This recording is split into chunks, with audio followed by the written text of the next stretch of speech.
And a happy Thursday morning to you. Welcome to the EST Hangout. Matt Iwanyk with you here, joined by every Thursday. Joaquin Gage is back. And also today, Chris Joseph, former NHLer, former Edmonton Oiler. And thanks for stopping by, Chris. Thanks for having me. Did you guys ever play together? Against each other in Europe.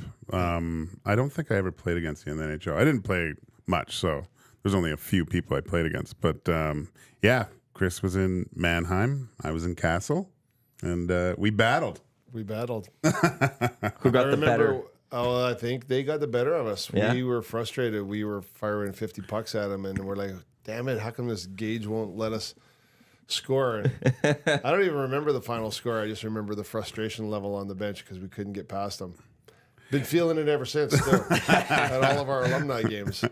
I remember that was the old rink in Mannheim where it was outdoors. It was in like a carnival place, right? And you were allowed to smoke. I couldn't believe the amount of your jersey just reeked afterwards, just like the old days, going to the bar and just stinking afterwards. But yeah, I think I had one or two good games in Mannheim. When you guys play in Europe, because it's not all Canadians, like they have to have a certain amount of, they're only allowed a certain amount of Canadians, right? Yeah. Usually? Yeah. Did the Canadians all know each other when you guys go over there? Like, is it known, like, who's playing for the other teams, or do you guys just still stick with your team and it's just whatever? Yeah, we all pretty much, like, if we see other Canadians on other teams, we pretty much, say hi. And some of them are former teammates back in the American Hockey League or wherever.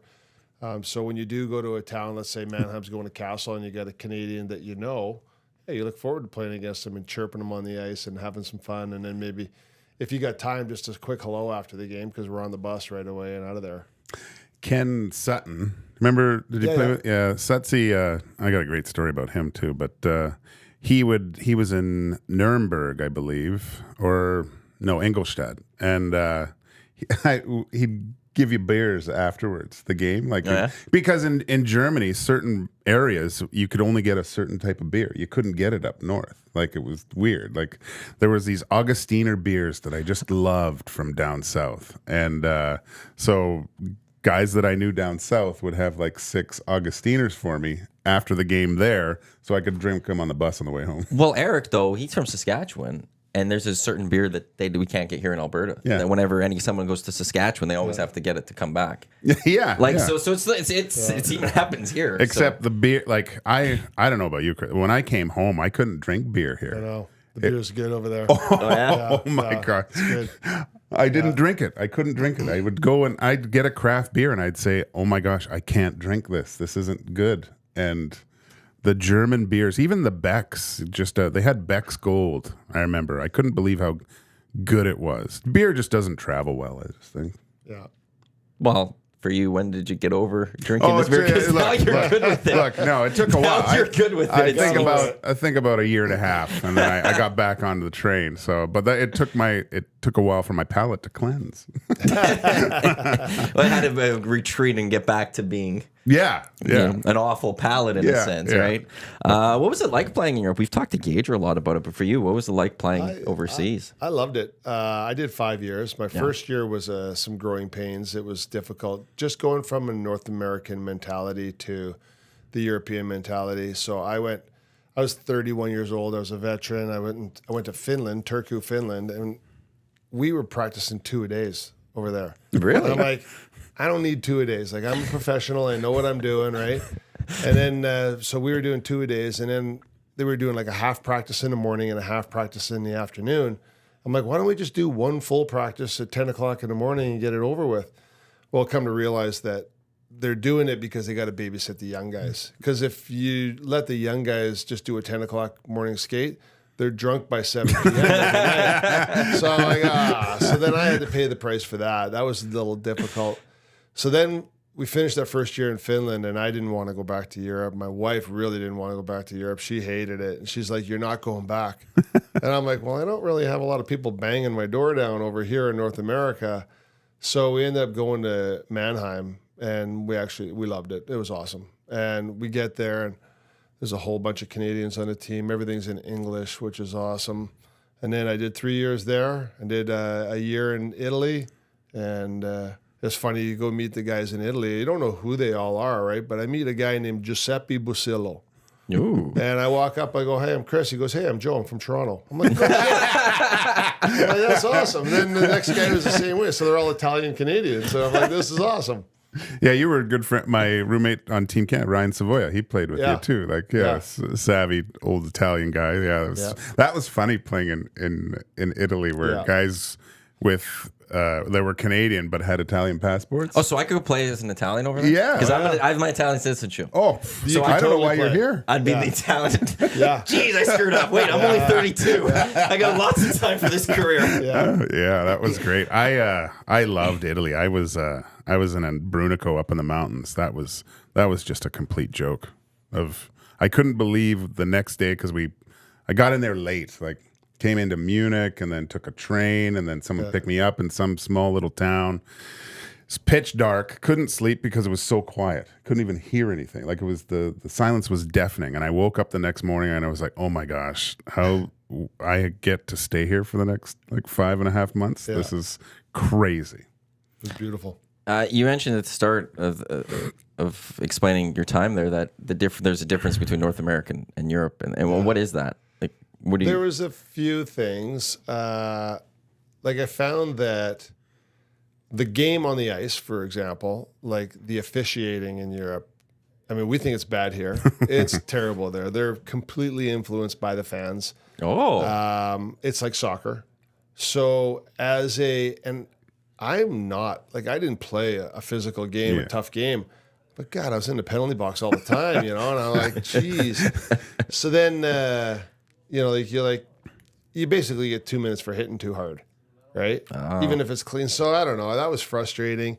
We also, I don't know how it was in Kassel, but in Mannheim, we had this like soap opera front office drama. Like there was always drama. People were getting fired from our team. We had, somebody went out and they got a picture in the paper where they're, drinking after a loss and they got fired. And I'm like, what does that mean? And they're like we saw coaches get fired, but we saw 3 players get fired. And we're like, you can do that?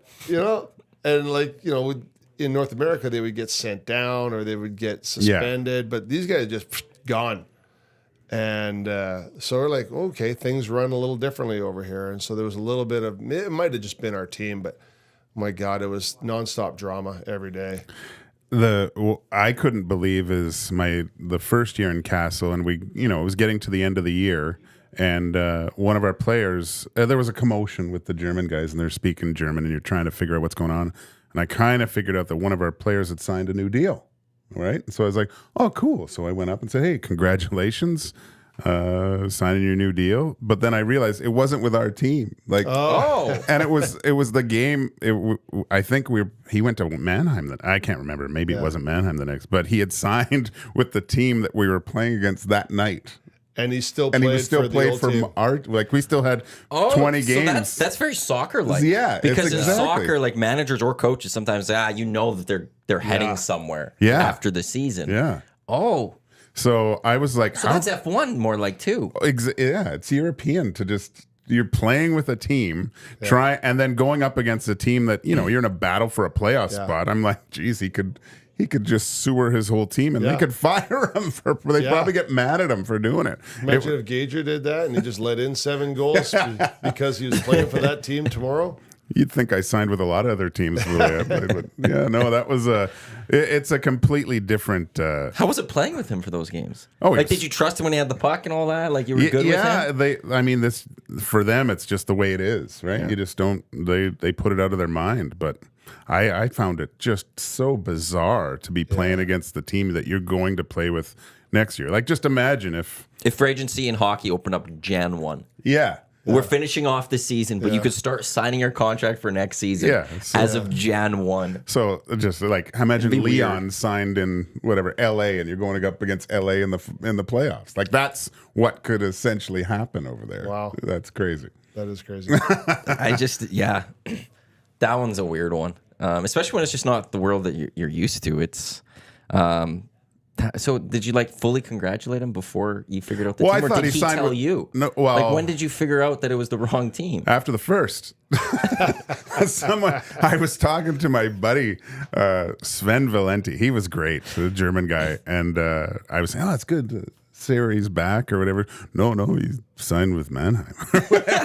I'm like, what? And then I'm like, he's on the ice, and I got the ISO cam on him now, seeing if he's not playing as hard, right? Because I think how is he? We're playing against the team he signed a big ticket with for like he's playing with him for the next 4 years or something like that. It was so weird, but no, I mean there wasn't any drop in his play. It was fine, but man, just so bizarre some of the things. And to touch on the reffing, man, that was so hard to get used to. Because you would essentially go into on the road, and the refs, if the fans started, they'd whistle, like they'd boo, they whistle.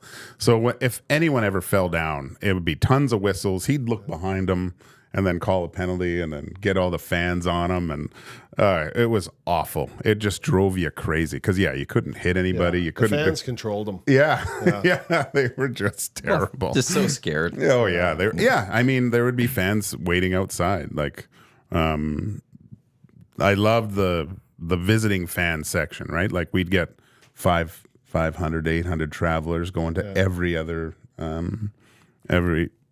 game on the road. 2 times a year we did the train ride with the fans too. We'd take the train back. We'd take the bus, but take the train back with the fans. That was cool. You ever have to do anything like that?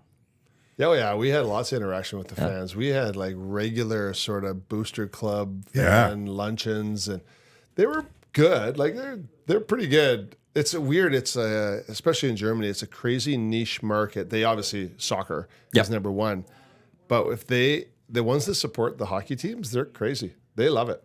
It's awesome. So yeah, we did lots of that. And it's funny, even like, how Gager mentioned the fan section, they have like either the visiting section, right? But they've also got the standing room only section where there's brand new buildings. They don't put seats in one area. Yeah. It's all just benches. And because they're standing and waving flags and singing and dancing and bouncing the whole time anyways, right? It's unreal. It's just rocking at one end of the rink. That was I remember the first time I ever saw that. I was in Sweden, and the whole one section was just, it was just railing so no one fell over. Yeah, right? No seats. Like, that's odd, but then you go in and see all these, they're there, like warm up, it's full. Yeah. Like, the other seats, no one's there yet, but everyone's standing in that section and just yelling and screaming. Completely different way to, like, even in Castle, and Mannheim was loud too, but I mean, if we were, most games in Castle, we couldn't hear each other talk because it was so loud. Like, the whole game. Yeah.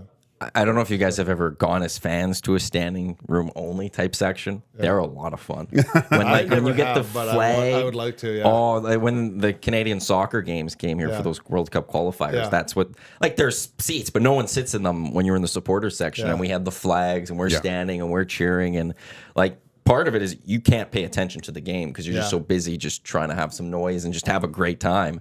But it's a lot of fun. And I don't know how people do it like week in and week out. Though. And a lot of times the fans are more entertaining than the game. Like, I remember when I was in Milan, I went to Inter Milan versus AC Milan. And it was like a 0-0 draw. That's a big ticket, That's right? a big match. But it's a 0-0 draw. And for a Canadian guy, I'm like, this is boring, right? But the fans were electric. So like I'm watching the crowd the whole time. I'm not even watching the game because I don't really understand the game, but the crowd was the show. Yeah. Yeah, and it could also go a little far because they have their supporters, but then there's the ultras grouped inside, and they'll get into fights with the other teams, like not like in the lead up to the game. Yeah, like they'll be outside clashing. It's something else. That part I hope never comes to North America, but that standing room section, that atmosphere. If we could just bring it over here, it'd just be absolutely amazing. When you guys watch today's NHL, what do you guys notice that's different now compared to then? Do you guys think that you guys could have played in where the game has evolved? God, no. No? I'd be in the penalty box 24/7 Oh, yeah? right now. Oh, if you look at my old hockey cards, I'm clutching or grabbing or tripping. I'm all over. I'm draped all over somebody in all my hockey cards. And all my old pictures, my buddies are like, oh, you got about 4 penalties right there. So I would be, I wouldn't be playing today. But then it's, you'd get used to it. Whatever you grow up with. But I think the game is faster, more beautiful, more skilled than it's ever been. But I believe there's a downside to it, and that's the physicality. In my mind, I've always hated the fact that they took the onus off the guy getting hit, and they put it all on the hitter. And I see too many times people getting rocked with their heads down, and the guy gets a penalty, when the guy should have just had his head up, or he turns his back. Like, some of those safety issues that I see, I'm like, we never turned our back. Hey, Gage, growing up, you would never turn your back. That was taboo, because you're gonna Protect yourself. Yeah, and players do it all the time now. And then just the amount of blindside hits, the collisions are bigger. But I think the game's great, but I think there's a downside to it too. When it comes to the hitting part and taking the onus off the hitter and all of that, what do you make of fighting after clean hits? That's a tough one, because I still believe fighting has a place.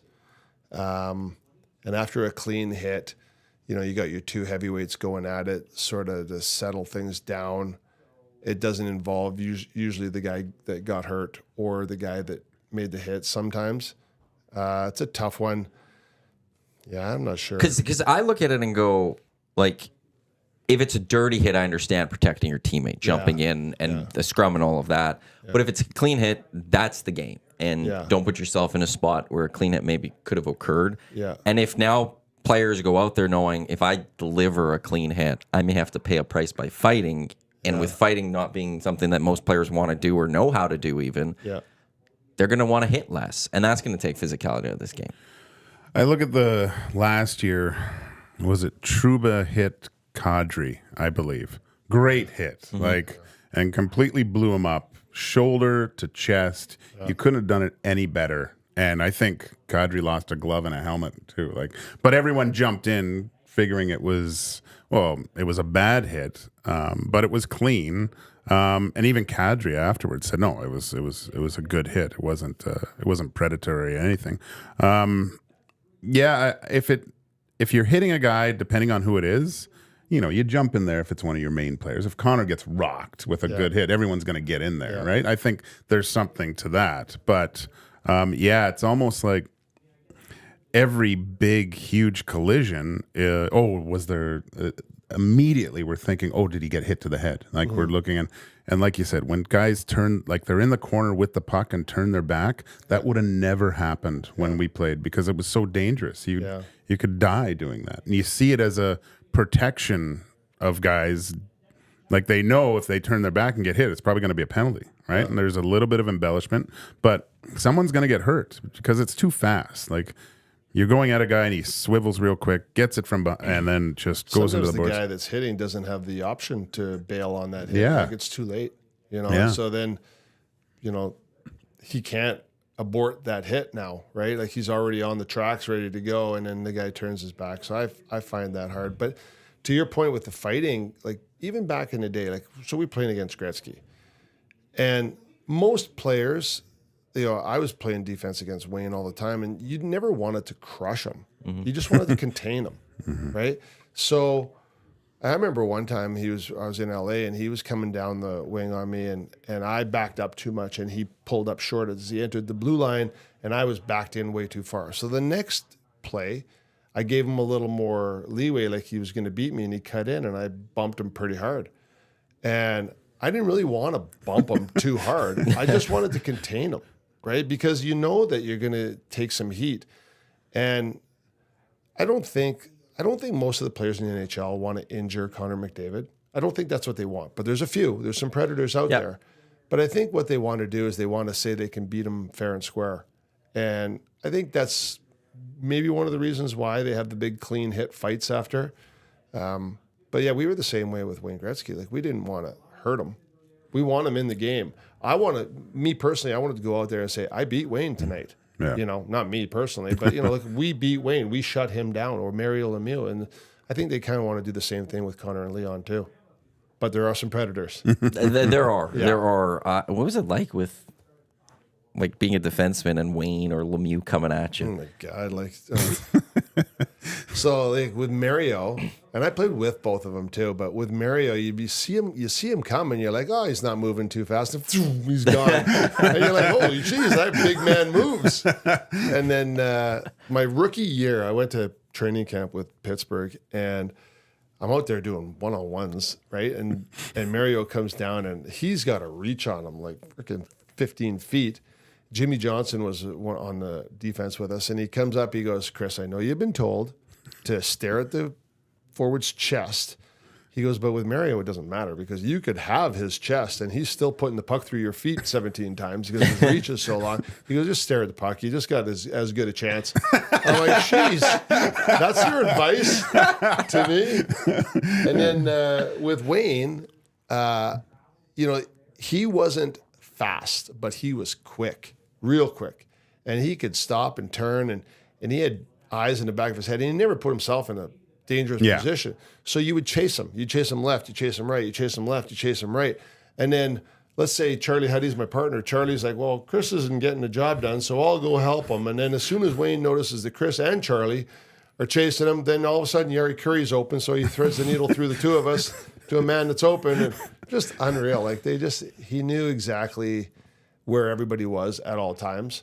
People always ask me too, like, who's better, Wayne or Mario? And this is my answer. I say, if they played one-on-one against each other, Mario would win every time.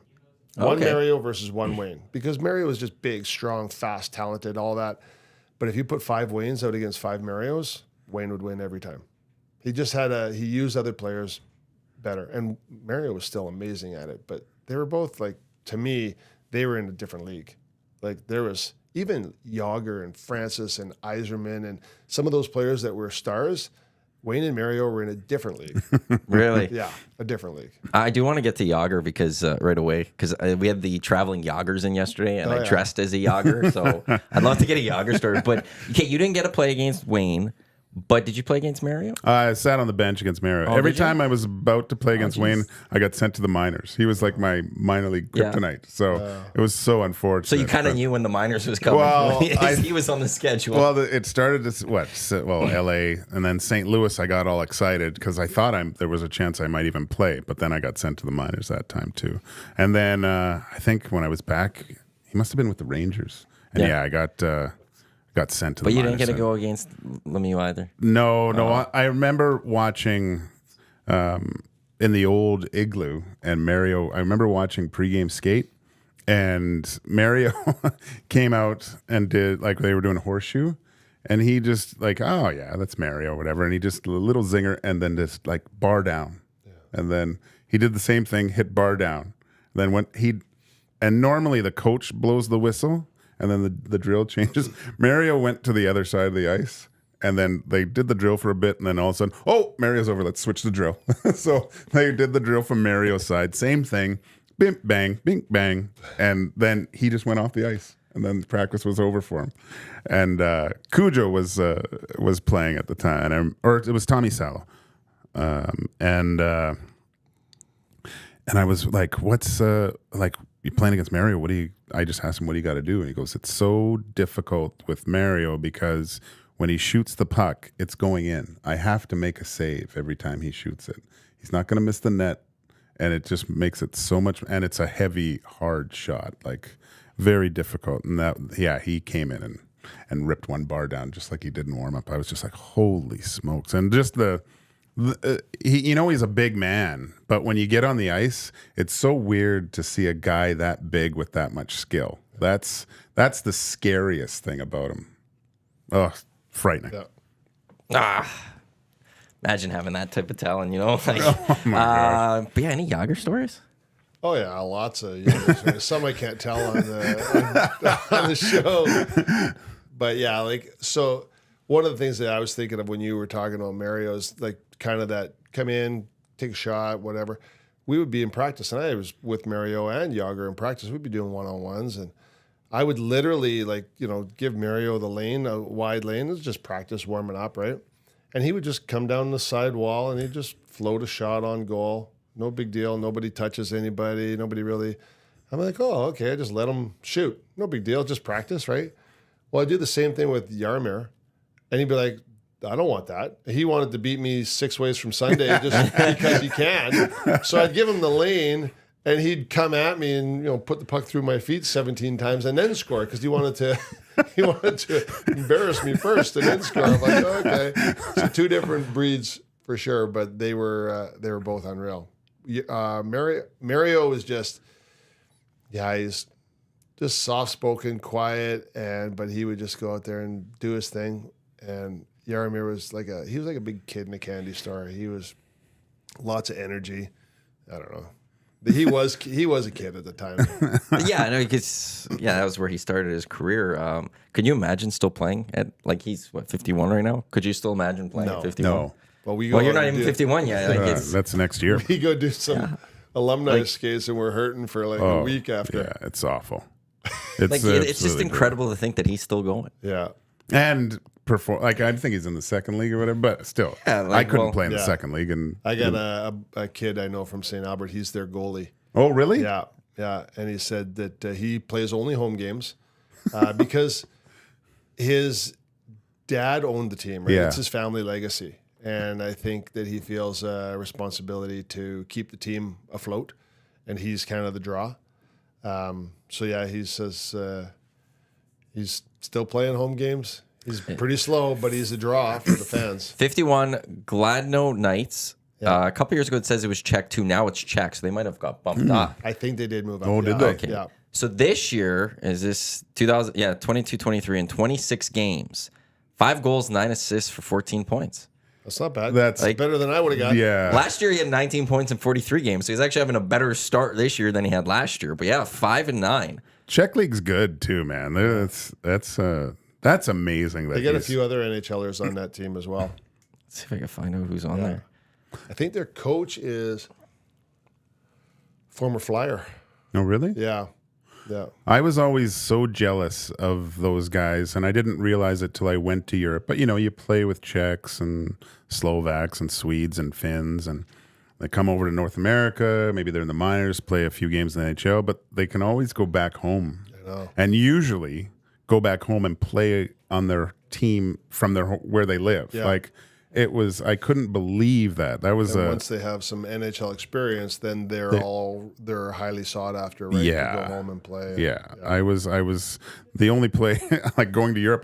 The only place I could come back and play was either men's league or the NHL. Yeah. That was it. I had 2 options, and none of them were. Well, men's league was fun while I was still able. Thomas Plekanec is their captain. He's their captain. Who's their captain? Coach. Their coach Voracek right now. No, said, I'm not even going to try to say that.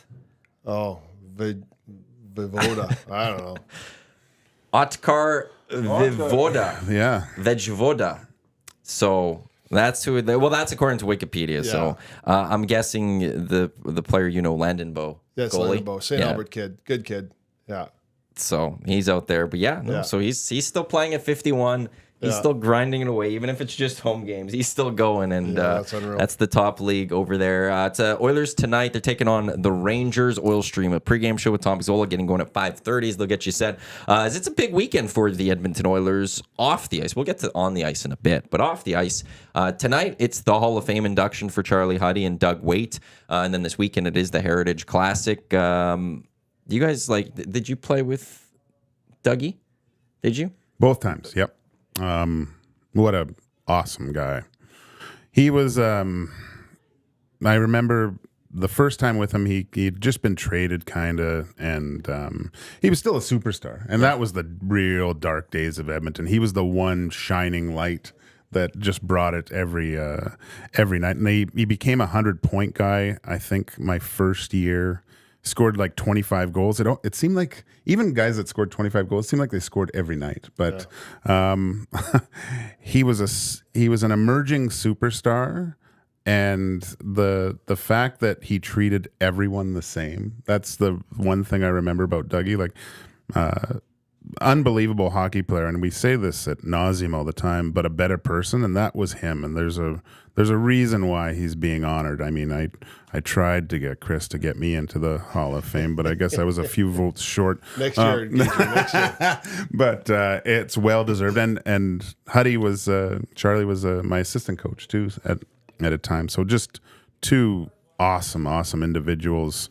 Really happy for them. But Dougie, man, I remember Ron Lowe, because we talk about the Oilers power play, and I remember one time, just with all the talk with having just PP1 and that was it, but Dougie was allowed to stay out for the whole 2 minutes. And at one point, I think guys were staying out a little too long, and then Ronnie came in and yelled at the first power play guys in between periods and said, the only guy that's allowed to be out there the whole 2 minutes is this guy. The rest of you bums get off the ice. So, he was great, man. He was just great. You're part of the committee, are you not? I am part of the committee, So why Doug Wade and Charlie Huddy? So we looked at, last year we did Ryan Smith and Lee Fogelin, which were, easy picks. And then I think we had seven of us on the committee. We came in with nominations, right? And you could probably guess the nominations they're all Doug Wade, Charlie Huddy type nominations. We just felt that, Charlie's done so much. He's been an unsung hero for so many of the cups. He was one of the big backbones for their defense, because they were amazing offensively, but they were pretty damn good defensively as well. And then with Dougie, I think the fact that he could put up the numbers in the dark days, that he was a bright light during those times. So we thought, those two guys are worthy. And there's still, 10 other guys that are worthy, and we're going to get to them. But those were sort of the top picks. So we nominate somebody, and then we have a secret ballot vote after. The NHL Hall of Fame does the secret ballot voting for us. And so I think it was a runaway. With those two guys got the most votes. So did it just happen to work that it was Huddy from like the 80s and Doug Wade from the 90s, or did you guys like have an interest of like the 80s have been honored a lot by the Oilers, and rightfully so. Yeah. I don't want to take anything away from what they've accomplished, but they've got a lot of honors. But there's a lot of time that has been gone since then, and there's a lot of great players and moments that have happened in this franchise. A lot of bad ones, but a lot of great ones too. Yeah. And it's about time that they start getting a little bit of recognition. For sure. Was there a little bit of that? And there was Ryan Smith last year, and so. There is that, we think, who do the fans want, really? Like we'd all love to put Joey Moss up there and, Bill Hunter, those types of guys, they're big parts of the organization, but we're thinking, who do the fans want to see right now? But I think there's so many worthy names. But when we nominated some of the names, those two guys just sort of really were at the forefront. You talk about their accomplishments and some of the things that they've done that they maybe didn't get credit for. And of course the Hall of Famers right now, so Wayne and Mark and all those guys, they're already there. Yep. But yeah, I don't know. They just, after discussing the options, those two guys just seem to be the best fit. And I think they're great. I love it. There's still some guys from that Ryan Smith and Doug Wade era that are out there, and they're getting nominated, and they'll probably have their time next year or the year after or whatever. Oh, that'll be great to see. But it's just, and look, there's still players from the 80s that should and could get recognized, but I'm a 90s born, and it's nice, like with Doug Wade and Ryan Smith. Those are the first players I got to watch. Yeah. And it's really cool to see players that I witnessed going up there, and then seeing those honors being given to them. Does Charlie Huddy, does the coaching play into that too? No. No, or is this just playing? No, we try to go just play. Well, no, we shouldn't say that. Actually, they do have coaches. So people nominated, like I said, Joey Moss, Bill Hunter. Yeah. There's other names out there that have had nominations. Because in the end, he was a rock solid assistant coach for the Edmonton Oilers. I don't think people always know how well the assistants do, but when he left, you could tell that there was a huge part missing of the Oilers, and there's a Charlie reason he went to the Jets, and he hung around to quite a few coaches with the Jets. They made a few changes, but he stuck around there. Charlie's a good coach, smart hockey man. He finally retired. He had enough, but he was a very smart hockey man, very respected. And you played with him? Played with Charlie. Yeah, he was my partner when I told you when Gretzky was lighting us up. I was lucky. I played quite a bit with Charlie, and he had to babysit me because I was the the kid that was always out of position. And then I got to play a little bit with Dougie.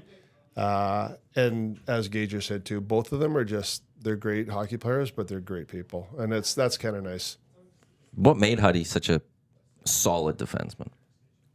He had this knack. Like, so I fancied myself an offensive defenseman, so I was going every time, whether I should have gone or not. Right? Charlie had that perfect blend of knowing when to jump in the offense and when to stay back. So he would stay back quite a bit, and he was really good defensively, smart in his position, communicated really well. But when I saw Charlie jump, I'm like, oh, that's when you jump, not every rush, right? But he really read the play really well. He was also a warrior. Like he didn't miss a lot of hockey. But I don't know, when I played with him as a partner, and I had Kevin Lowe, I had Charlie Huddy, and they were like an anchor for me because they allowed me to go do stupid stuff out there, right? And they would be back, but yeah, they were just really smart, good hockey players. They knew, when to play defense and when to jump in the offense. As a goalie, when you saw a defenseman like Chris jump up when they showed, what was it like? No, how did you feel? I have distinct memories of playing against Chris in Mannheim, obviously, and when the power play came out, and I would look because you'd see who's coming out as a goalie, and he would like get everyone around and start like directing, okay, go there, and I go, crap, he's gonna go there. Chris is gonna be tickling the rafters with a one-timer, and I'm hoping. So it was scary. They had a good team. Rene Corbet was on your you guys were quite good, and you had some good German guys too. But no, it was it's fun playing against people that you know. And because there's that extra little bit of trying to score on you too, and shut guys down, which is obviously. Can I tell a quick Rene Corbet story? Oh yeah, please. Okay. So Rene had a tick French accent, and so one day, and we used to tease him. And one day he says to us, he goes, "Guys, cut me some slacks." We're like, "Okay, yeah, so we'll cut you some slacks." But so another day we're sitting around the room and we're playing this stupid name game. For whatever, or just sitting around the room. And this game was, Hollywood celebrities. So let's say Gager says Paul Newman. That's PN, Paul Newman, right? We go over to you, Matt. You got to say something that starts with an N. You'd say Norm Macdonald. I'm just making. You come to me, right? So we're going around and we ask Rene, "Do you want to play?" And Rene's like, "No, I'll just sit. I sit back here and I watch." And so we're going around the room. And we got to the H's, and I'm stumped. I all the good names have been said. I can't think of anything, and I'm at H, and I get a tap on the shoulder, and he goes, "Joe, I got one." And I go, "Oh yeah, what, Rene?" He goes, "Arnold Schwarzenegger." I go, no, Rene, that's an A. He goes, "Oh, okay." Oh, that's great. At least he tried helping out, Chris, can you used to tell that great story of when you came to Edmonton and what Slats did to kind of show who the boss was? This is great. So my first game, I'll preempt it with another one too. So my first game, I get traded for a 7-player deal. Me, Craig Simpson, Mo Mantha, and Dave Hannon from Pittsburgh for Paul Coffey, Dave Hunter, and Wayne Van Dorp going the other way. So my first game, I'll get to that one. But first game, I look on the board, and the power play is Joseph and Mantha on the blue line with Gretzky, Messier, and Curry. I look at Mo. I go, "Mo, what do I do?" He goes, "I don't know. Give it to Wayne." I'm like, "Good idea." So I'm literally out there on the ice, and I've got like a pass from me to Gager, me to Wayne. So I give him a little pass. And then he goes and does a saucer pass through the slot, Yari Curry, one-timer, top shelf. I'm like, Well, that was easy. That was Curry from Gretzky and Joseph. That was easy, simple game. So I'm loving life. This is great. But we come in the dressing room after the first period. I think we're down 3-2. And it was a high flying. I think we lost 8-7 that game. It was a high scoring time. But we're down 3-2.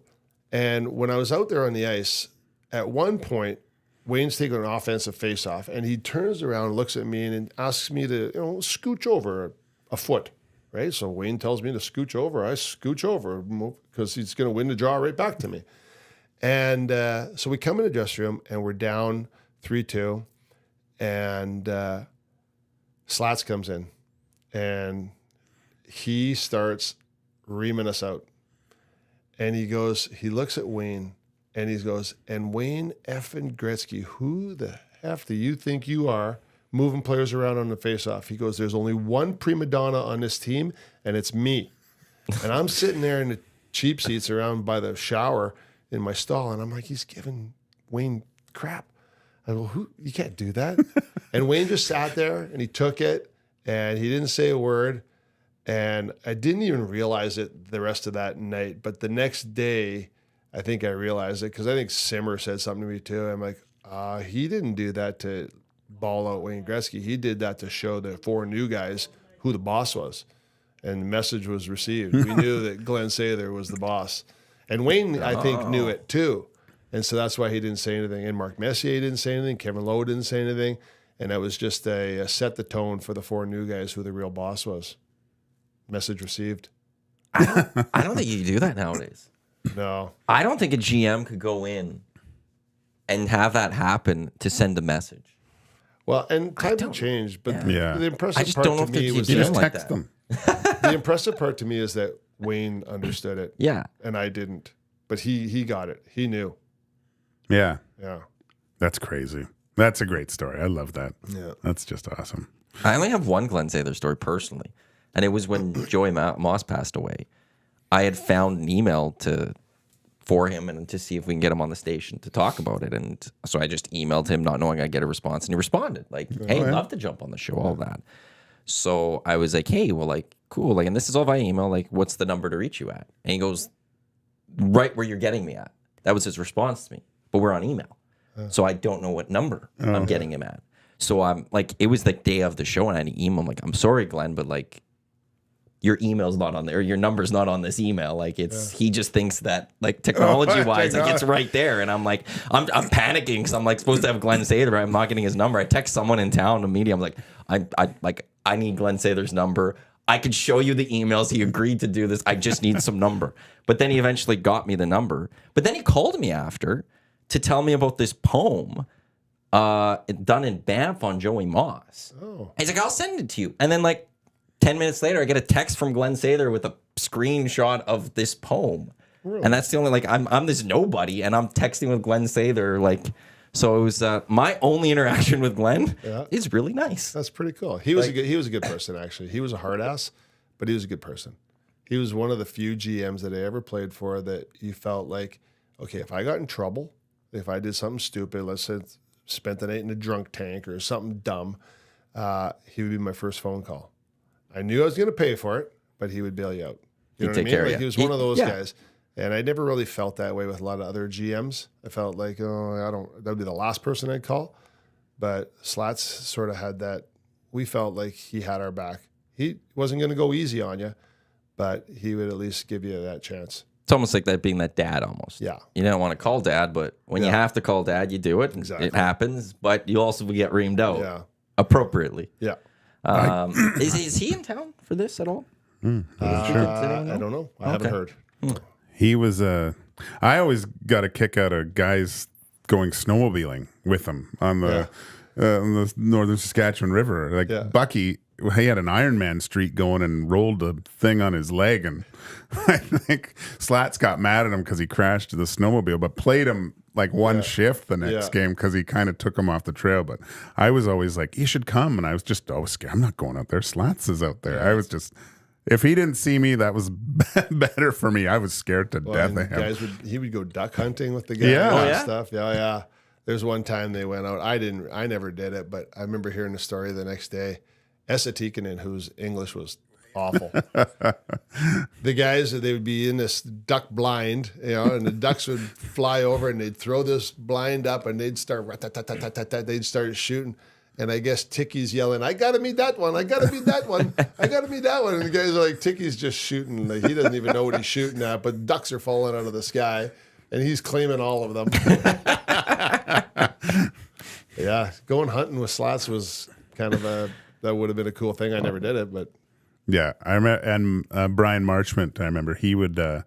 In my first place, I'd hear a snowmobile, and the south side wasn't developed, but I'd hear, "Wah, wah," and then he'd come in off his snowmobile and have a beer, and then take off with the rest of the guys and stuff.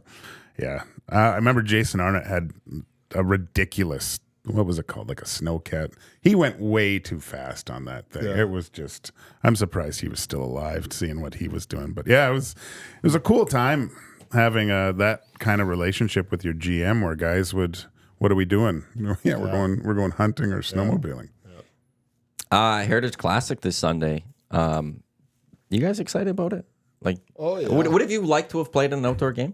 If you, I would have loved it. Yeah. That would have been awesome. Yeah, I missed the 03 one. I mean, I was in Europe then, but yeah, that would have been pretty cool. Never had the opportunity. would have you liked it again? Oh yeah. Well, some of those rinks in Germany were open anyway. It was kind of like an outdoor game, but no, that would have been neat. I like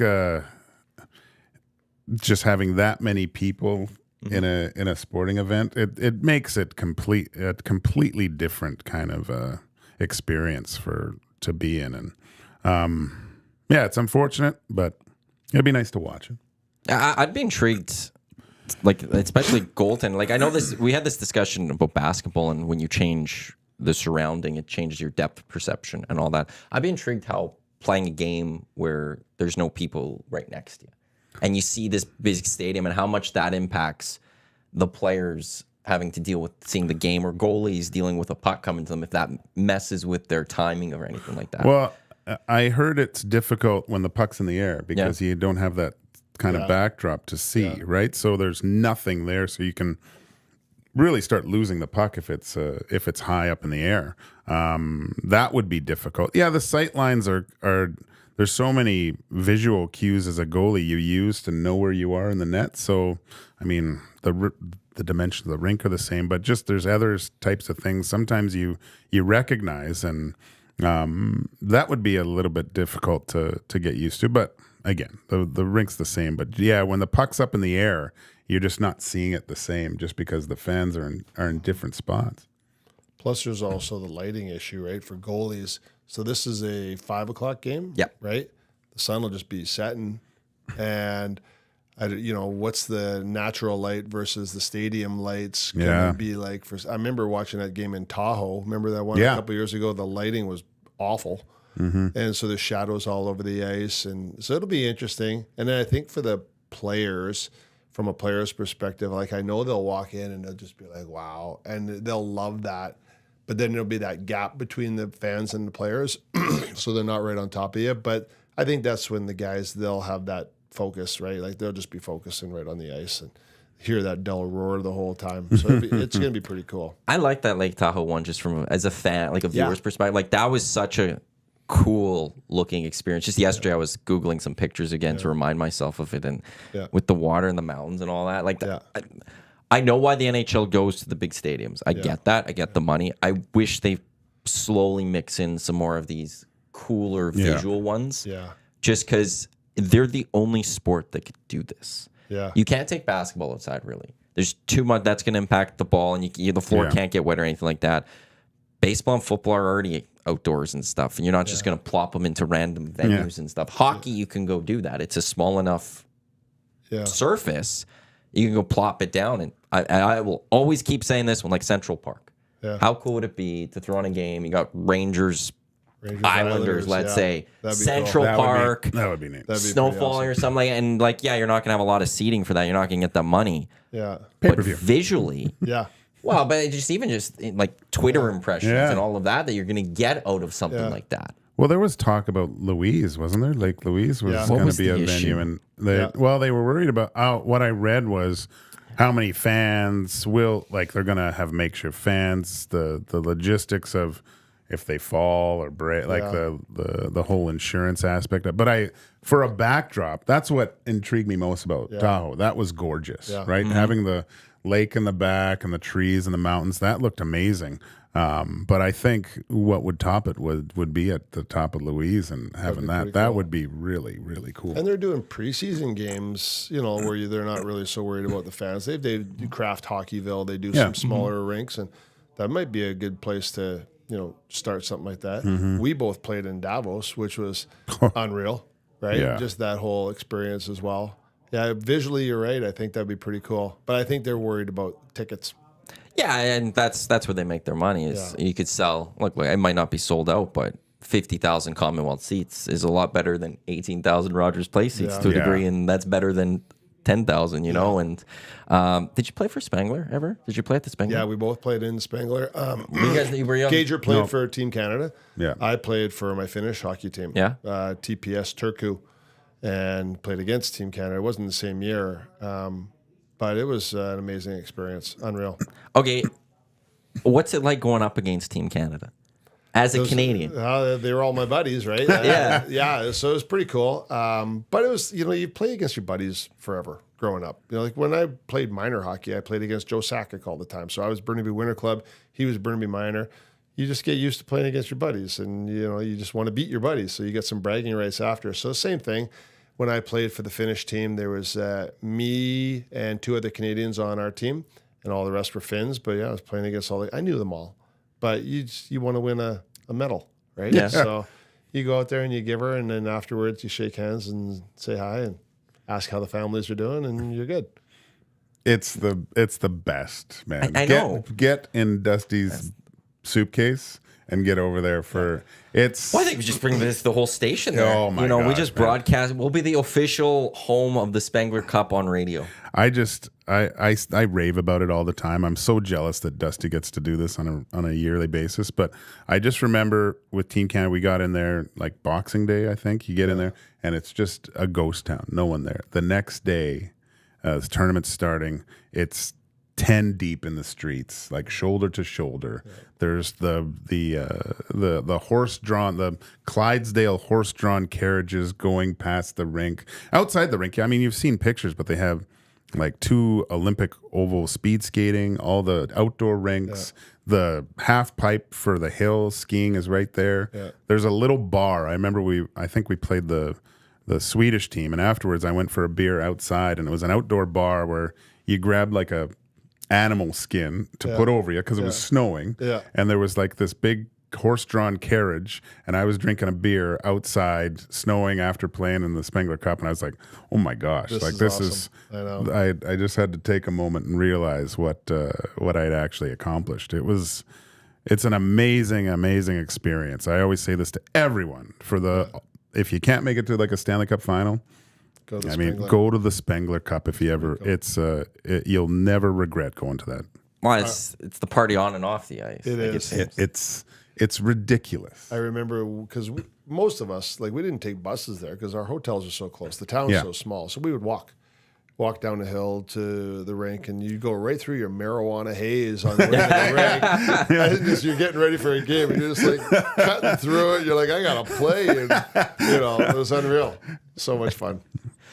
Chris Joseph, Joaquin Gage, Matt Iwanyk with you here on the EST Hangout for those listening on EdmontonSportsTalk.com and those watching on our YouTube channel. Let's talk a little bit about the Edmonton Oilers and big game tonight against the Rangers. Rough game on Tuesday against the Wilds. Let's just quickly talk a little bit about Evan Bouchard and you're a defenseman. What have you seen out of Bouchard's game and just why isn't it this season right now clicking for him? Well, I don't think Evan's ever going to be, top player defensively. Offensively, he's extremely gifted. He's got a great upside. So they need to put him with somebody that, can cover for him. But he also needs to improve his game defensively. But Gage and I were talking earlier too, and there's more to it right now than just say Evan or Darnell, I think. I think they're struggling with their system. I think, they bowed out the last 2 playoffs to Stanley Cup championship teams. And I think they said that, we don't have the defensive system. So we have to adjust our system. So I think that's what we're seeing right now is them adjusting. I don't know if it's going to be a successful adjustment or if it's going to be a complete failure. But it's not, to me, it's not just the defense. It's not just the goalies. To me, it's the whole system. And so when the system's down, everybody's getting exposed. Like I saw Evan jump up the other day. I'm like, why are you jumping up? Now you're just creating an odd man rush. I saw Darnell sort of half take a guy and they moved the puck down low, Minnesota, and the guy walked out from behind the net. But I'm at the same time, so CC was in front of the net. I'm looking at it going, well, where's the first forward coming back? And so to me, it's, like sometimes the goalies look really weak. Sometimes the defense looks like they're out of place. But to me, it's the system. And I think that, if you were talking Evan Bouchard, I think he does need to definitely focus on his defensive game a little more. But I think the whole team does. How easy is it to rein yourself? Because you talked about it with your career, like you like to jump sometimes. And with Huddy, you learned when to go, when not. How easy is it to start reining in that game? It's not easy because you feel a responsibility to create some offense, but you can't force the offense. You can't make it happen. A good example is, if I see we're breaking out of our zone and I would want to jump all the time. And Charlie one time said to me, well, you don't want to jump if you're only going to make it a 3-on-3. What's the point of that? Jump if you're going to make it a 3-on-2. If you're going to make it an odd man rush, jump. So that was my type of thing. But I think, I think the Oilers should focus on winning some 2-1 hockey games right now. Right now they're playing classic Oilers hockey. We'll just score more than the other team, which is entertaining, but it is not a recipe for success. And it's not a switch that you can turn on when it matters most. Like that stretch from the middle of January to the playoffs, I was like, oh my gosh, like there's a really good chance that they could go all the way with this team the way they were playing. And you saw it. As soon as the playoffs started, it started against the Kings. It shifted the defensive play, the defensive structure. Guys were playing at a higher level when the playoffs came around, and that outscoring your problems, I mean, it worked against the Kings barely to a point. There was some subpar goaltending at that time by Korpisalo, but you get up against a team like the Golden Knights that just are consistently at that level. It's a high level, and and the Oilers were like this. Like they could get past it for a little bit, and then they couldn't sustain that level of execution. I always, and I've said this before, one of the greatest hockey games I've ever seen was when I was on the bench and we were playing against the Colorado Avalanche. And Doug Weight, Bill Guerin, Ryan Smith were the best line in hockey at that point. They had more points than any other line in the NHL. And it was just, they had Sakic, Forsberg, Patrick Waugh, I think Rob Blake was on the team. They were stacked, and it was just back and forth and aggressive. And I couldn't believe the speed and the pace of this game. And then it was 2-2, probably like a few minutes into the third period. And Hartley was the coach, and I hate him. But he started double shifting Forsberg and Sakic. And the game was here, and all of a sudden, these guys, they just went to a different stratosphere and took over the game. The puck was in our end for like the next 3.5 minutes. They scored 2 goals to go up 4-2, and then it came back down and still remained that high level. But that's how the Oilers have to get to. They have to get to that level where it's so hard to maintain. And we were a good team. We could, but then you get to that next level where guys start taking over the game, and then they can't stay there the whole time. There's just bits and pieces. But it's enough to really separate yourself for that game. But like I'm saying, it was just so even, and that's how the Avalanche played.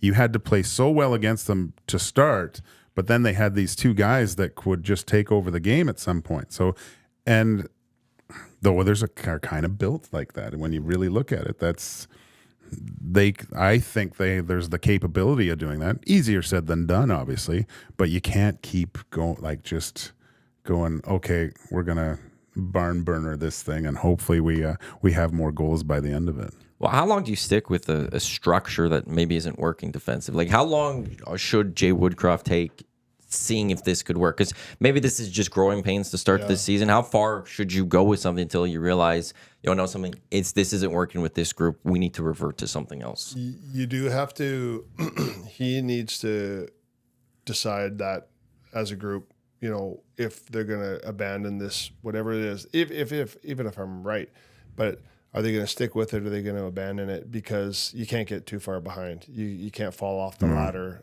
on the standings. So you got to find a way to get some wins. And if that means abandoning it right now and going back to the old system and getting some wins, and then we'll work on it again as we move forward, maybe that's a way. I played in Vancouver one year. We had Tom Rennie as a coach, and we were doing this left wing lock system. And we weren't getting it.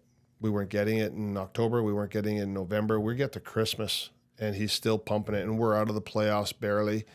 And we're doing the same thing. This is where the guy goes on the left wing lock, and the defense are standing up. And I remember Dana Merzen was one of our outspoken defensemen on the team, and he basically stood up in the room. We were in Philadelphia in a like a hotel dining room, and we're having this private meeting. And he goes, "Tom, we're not getting it. We're not going to get it. Change the record." And Tom was a rookie coach at the time. And I think he really, it worked for him elsewhere. It just wasn't working for him here. And, he switched at that point, and we did better. But he drove it home for 3 months, and that kind of killed us. And so Woodcroft and the coaching staff, they got to decide how far are they going to push this, until maybe that's not even the problem. Maybe there's other problems, but, a good coaching staff, they can change on the fly. And I remember in Chicago, Joel Quenneville, they could beat you this way, they could beat you that way, and they all adjusted when they were winning their cups. So you got to find a way. There's not one recipe for success. Yeah. There's multiple recipes. You got to find the recipe that works for that group. And it's also just not easy. Like, I know, Eric, we all had the expectations, and rightfully so, of this team winning the cup this year. Yeah. Like, on paper, they look good, but there's also, it's hard to win a Stanley Cup. Totally. That's not something that you could just snap of a finger, okay, you got Connor and Leon. No, it's not going to be that simple. It's, Crosby and Malkin were together in Pittsburgh, but there was a lot of other good players, and they played proper. They figured it out. Yeah. But it's not just as simple as you have a couple players that have that talent that you're going to go win a cup. No, they're the best teams are always structurally sound, right? There's so many layers to break through, and then usually you get up against a goalie that's considered for the Vezina or the Conn Smythe at that point, and that makes it even more difficult. So, I was trying to. I've never been on a team, I don't think, that was considered like to be a go far in the playoffs, possibly a championship team at the beginning, and struggle so much at the start. Like that's what's puzzling to me so far is all this all the attention at the beginning of the year and getting ready and how we're focused and the extra time to put in, and then see it so disorganized. It's very puzzling to me. I think their biggest thing right now, if I were the coach right now, I'd just focus on one thing. I'm like, let's win some 2-1 hockey games. We need to play defense because they got 8 against them in Vancouver. You know, they got 4 against them the next night against Vancouver, and then 7 against Minnesota the other day. And they had the win in Nashville, but how many in Philly? 4. So they're. I think their woes right now are defensively. And it's not just the defenseman, it's not just the goalie, it's the team coming back and playing defense. And that's, I've always said this too, like and I saw this with Yzerman, I saw this with Stamkos, when your star goes public and says, I'm going to take a back seat with my points and I'm going to focus on defense, those teams win cups. So when Connor comes out and says, I'm going to maybe get 100 points this year, but I'm really going to focus on my defense, then, if you're, Warren Fogle or Derek Ryan, how do you not fall in line and do that, and so the whole team needs to do it. And I know it's not exciting, but defense wins, man. This defense wins championships. That's the saying for a reason, because it just happens so much. And but to the offense though, last year they were unbelievable in the third period. Yeah. This year they have one goal now in the third period. How does it happen? How do you flip like that and all of a sudden struggle so much in the third period? Well, usually they're down, right? So they're pressing, and then teams are feasting on them. Like they're taking chances. They're trying to outscore their problems all the time. To me, it's when guys jump the boards, it's about the mindset. Like you said, it can't be, I'm going to go score a goal here. Like it's going to be, I'm going to make sure that I'm not going to get scored against, and I'm going to put pressure on the other team, right? I'm going to capitalize on the mistakes that they make. I think that's the subtle mindset that the Oilers have to adjust to. Because I haven't seen so many outnumbered situations back the other way that the other teams have. It's gotta be defense first, because the last 2 years they've outscored their problems, and when it gets to where it matters most, it does not work. Other teams, the level of play increases, and it's not a recipe for success.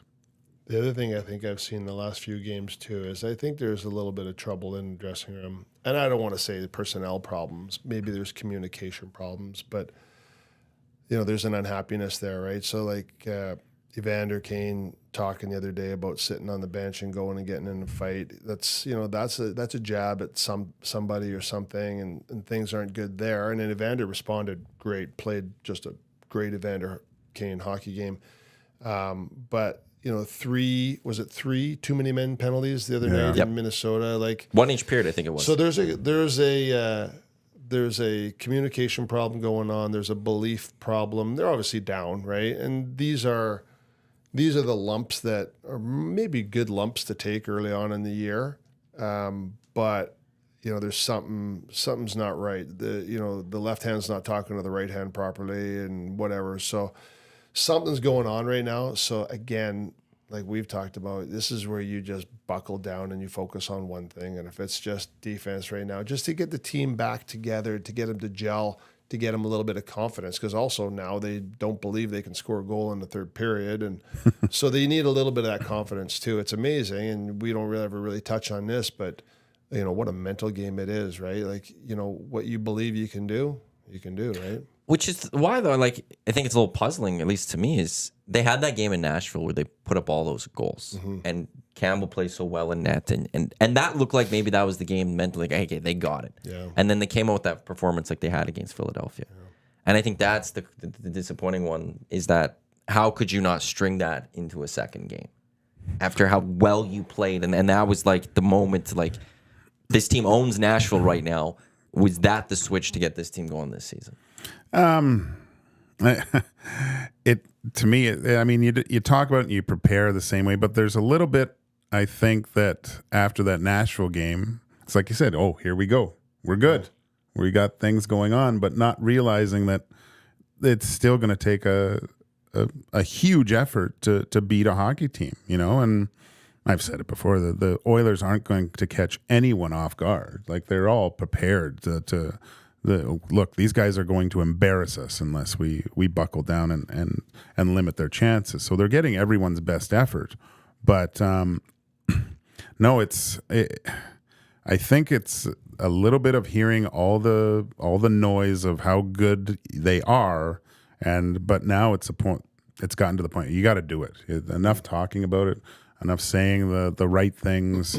You can talk till you're blue in the face, but you have to put together a full 60 minutes and try to keep it as simple as possible. Like you said, focus on the one thing, defense first. And I think we've seen a little bit of up and down team where maybe they just got to put the hard hats on and put in. I think the effort is there. But let's say, for example, after the Nashville win, they sort of fell in love with themselves a little bit and they got soft, and then, they know it. Everybody knows it, but, you got to come to work every night You got to sacrifice your body and play hard every night because, like Gager said, nobody's giving you an easy night.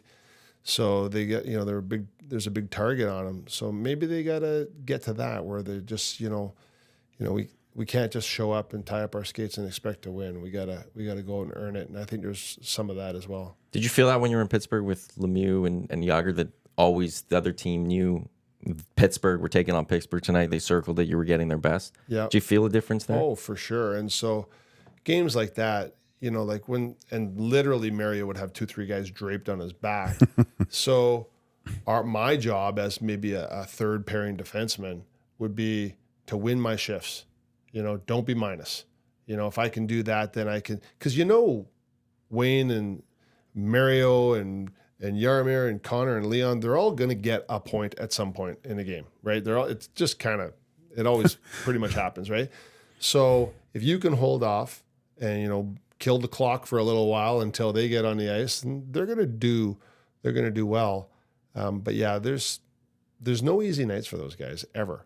Right? Because the guys are so pumped to play against Connor and Leon, right? They're like, I want to beat them. So then it becomes the rest of the team's, issue to hold off their guys. Just kind of buy time until the talent takes over. I am worried a little bit about Jack Campbell. Well, I was going to ask you about goaltending. Like, what have you made of their play? I think Jack Campbell's played extremely well. The one goal, was it the Hartman hat trick goal? People are blaming Jack on that and saying it's a bad. Yeah, it's not a great goal, but it's also one of those plays where the guy didn't mean to do that, right? Like it went off his stick and he tried. Like it's one of those plays where it's a little bit lucky on and a little bit unlucky on Jack's part. But I worry because of his play has been so solid compared to last year. As a goalie, sometimes, especially after that second period, you're thinking, all right, let's take this thing home, then allow 4 goals and lose the game. I'm worried about his psyche of what do I have to do to win a game here? I can't, I'm looking to win one of those 2-1 games, but now I'm getting back into that mode of last year of last goal wins, and goalies have to be able to park goals and not think about them. But every time you get scored on it, it does bug you. Like it does take a little piece of your soul a little bit getting scored on. Yeah. And I just worry about where he is mentally, just because of the effectiveness of his play, the way he's been playing, and still having a goals against of 4. It's very, very discouraging. I feel bad for him because he actually has played well this year, I think. Yeah. He played really well in the playoffs last year, and down the stretch he played really well. But, Skinner was the guy, and I think Skinner had some struggles. But, yeah, I don't know. I always say the Oilers seem to lead the league in one-timers from the slot. And so to me that's a system thing, right? Yeah. Years ago, we ran Dubnyk out of town because he didn't do it. But he had the year before, he had the best save percentage in the league. It's like a 921 or whatever it was. And, even Ben Scrivens, he'd play lights out, but then he let in a weak one. I think the Oilers' woes in net haven't been personnel. I think they've been system. I really do. It's my belief. I've always think, if you can lock down that system a little bit, then Dubnyk and Scrivens and Gage and everybody looks better. You know what I mean? Everybody looks good. If you can give your goalie... I think you agree with that one. It was all system for you. System. It was all system. Yeah. Your whole you can career give your was goalie system. more shots from the outside, goalie makes those saves all the time. But those cross-crease one-timers, come on. Yeah. Somebody showed me a picture after the Wild game of the shot selection of the Wild. Yeah. 90% was from inside the slot. Yeah. There was nothing from the perimeter almost. Yeah. And how do you not have anything at the perimeter? Yeah. You had, who's the best goalie in the NHL right now? Just throw a name on. I was going to go Shesterkin or Vasilevsky. To me, always are the ones that pop up. Put them in net for the Oilers in the same system right now. They're going to look like Swiss cheese. Yeah. Well, and that's how the Oilers lost to the Jets a few years ago in the playoffs. Especially the first few games. The Jets kept the Oilers all to the outside. Yeah. The Connor and Leon could not get to the middle and take a shot or do anything. It was all to the outside, and they have a great goal in Hellebuck and you take shots on Hellebuck from the outside, they ain't going in. Yeah. Especially in the play. Like he's unbelievable. We saw it the other night with playing against the Jets too. Yeah. We saw what he can just shut it down. Yeah, it's one-timers from the slot. Yeah, One-timers from the slot. Well, you see, like, every power play now, there's that midline. Yeah. Right? That midline. You got to cross the midline, get a shot. Right? So that middle line right up the middle of the rink. Every goal has to go cross the line, shot. You got to get the goalie moving laterally. And even, like, that's what every power play does. But every 5-on-5 goal, they're trying to do that on a zone entry. Like they're trying to get across that midline and shot on goal. And if the goalie makes a miraculous save, there's rebounds there, and you just got to block off that midline. Like really, you got to keep the puck from crossing that midline. Well, I remember like the old Jacques Lemaire, like his never shoot from the middle. They would never get a shot from the middle of the ice. And if a guy scored from the side, he'd say, "Yeah, you let him shoot from there. If it goes in, I'm going to change the goalie because he's got to stop that shot. There's no way that should go in." And that was just the mindset of those great Jersey teams, and even into the boring Minnesota Wild games. Does this team need to mix in a second power play unit a little bit more? Are they a little too heavy sometimes running that first unit? Just particularly because that power play ends, you got to take them off the ice. Your top guys, like I don't see that. No, I think their power play is fine. Their power play is elite, actually. Historically great. Well, last year, yeah. I think where we are running into some problems is we got that tendency to overplay Connor and Leon a little bit 5-on-5 now, so they are getting a little tired. But it seems like most NHL power plays, like when we were playing Gage, it seemed like it was a minute or a minute 20 for unit 1. Yeah. And then unit 2 got maybe the last minute or the last 40 seconds. Well, unit 2 on pretty much every team now is getting the last 15 seconds. Mm-hmm. Pretty much every team's doing that, it seems like. So I don't think the power play is necessarily the problem. I think there are times when you're not getting enough out of the bottom 6 5-on-5. I think if it's not going, they should switch it up. Don't keep. Yeah. Yeah. If it's like there's a little too much rope, I think, with power play 1 where, if they're going 2 minutes, you can't touch that. It's fine. They're not even going to make the 2 minutes because they're going to be scoring. Yeah. Right. But if they're doing 4 regroups and they've got the puck down like 3 or 4 times, it's time to switch this thing up. I think that's got to be. It's not, and it's tough because those guys are so prideful and they want to. Everyone wants to score, but when just things aren't going well, let other guys get a chance. And I think that stems back to maybe a little bit of disturbance in the dressing room with accountability. Everyone wants to be part of something. And like you said, by playing Connor and Leon too much, there's a lot of guys just sitting there not feeling like they're I don't want to say part of the team, but not counted on to do something to help the team win. Do you like 11-7 or is I it don't mind like 11-7? It's a hard one to manage. Did you ever play in 11-7? Oh yeah. How is that? With injuries and stuff, you would do it. It's not ideal. I think it's harder to manage, really. But I don't mind it. I think because we had players last year on defense anyways, like Desharnais and Broberg, and Desharnais got exposed a few times with foot speed. So maybe it's not bad. And plus he adds a physical ingredient. And a lot of times that 12th forward doesn't get used a lot anyways. I don't mind it, but it's not easy to manage. Mm-hmm. I would say that. But I don't think it's a huge difference from 12 and 6. Just maybe some chemistry issues, some rhythm. Would you have thrown Bush in the middle of the bench last game at a certain point as a coach? As the grocery stick in the middle of the bench? Yeah, I think you have to.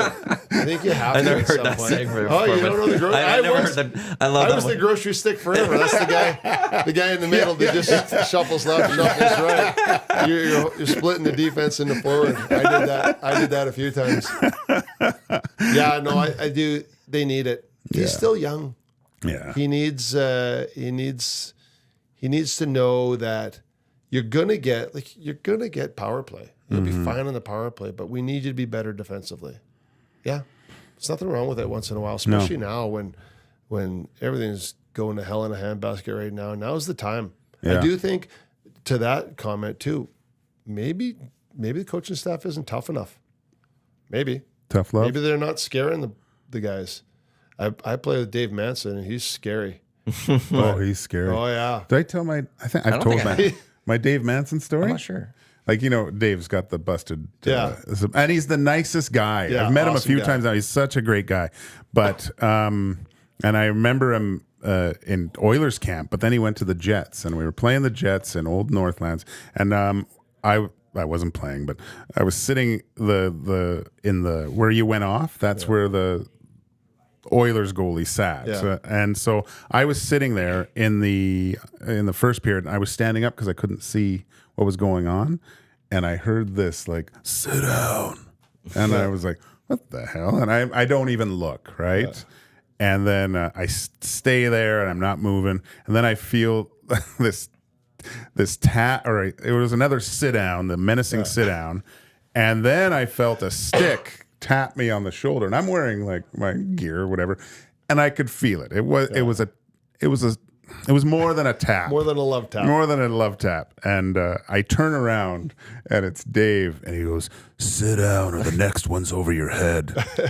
I slowly sat back in my seat, and that was it. But, I mean, he's capable of being a little bit tougher, I think. So, that could be something. It's so hard now. I talk to all young coaches. I talking to Belzy. He says that it's so difficult to manage players these days and things. I hear in like junior rooms, they're all sitting there on their phones. They're not even talking. Like I remember in junior, we never shut up, right? Our coach would come in and go, calm down and stuff. But you got a plan for the phones. Yeah, there was a coach of the Cardinals, Cliff Kingsbury, before he got fired. Like one of his things was he set time in like where players could have their phones. Yeah. So then it was like, hey, when we're out of this time, you got to put your phone away. But I'll give you time where you can have your phone. Yeah. I mean, I don't know what the answer is, and it's different for every player. Like you can't just say, they all need a kick in the ass. Yeah. Because maybe somebody needs a pat on the back. Maybe somebody needs to be left alone. Every player is different, but it's not a bad idea to, throw in a little rant once in a while. I mean, now's a good time for a rant.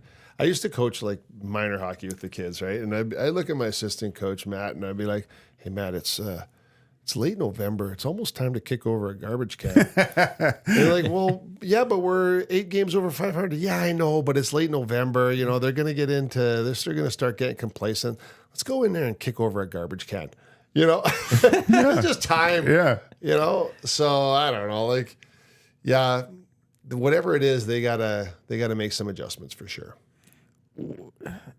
If you guys had played on the team and a player like Evander Kane said what he said to Scott Oak, does it impact you at all, or has this become a media thing a little bit more? Like, how do you think that would go inside of a locker room?